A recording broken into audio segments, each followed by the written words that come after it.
আজি লাঞ্চত বনাইছিলোঁ বইল মাছ বাঁহগাজ আৰু বিলাহীৰে বনাইছিলোঁ বইল মাছ।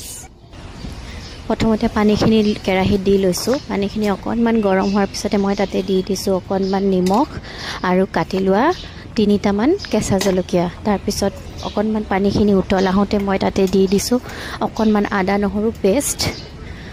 নহৰু পেষ্টখিনি যেতিয়া দি দিলোঁ চবখিনি মিলি যোৱাৰ পিছত পানীটো উতলাৰ পিছত তাতে মই দি দিছোঁ কাটি লোৱা এটা বিলাহী আৰু তাৰপিছত দি দিছোঁ 1 চামুচ বাঁহগাজ, কেঁচা বাঁহগাজ যোনটো আমি কাটি কাটি থৈ দিওঁ যে সেইটো।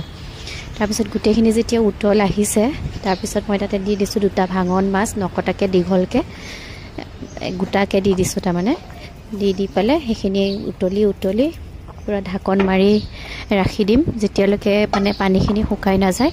তাৰপিছত যেতিয়া পানীখিনি শুকাই যাব তাতে মই দি দিম অকণমান কেঁচা মিঠাতেল। এয়া চাওক এতিয়া পানীখিনি শুকাই গ'ল।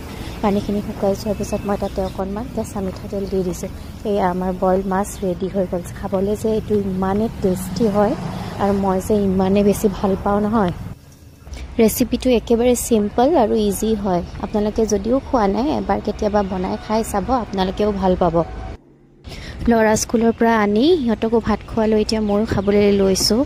স্কুলত আনিবলৈ যাওঁতে যেনেকৈ গৈছিলোঁ মানে তেনেকৈ ভাতটো খালোঁ, কাৰণ এতিয়া আকৌ খেললৈ যাবলৈ হ'বই সিহঁতক লৈ। বাৰে বাৰে কিমাননো চেঞ্জ কৰি থাকিম, সেইকাৰণে একেটা ড্ৰেছেৰে তাতেও যাম। Thank U.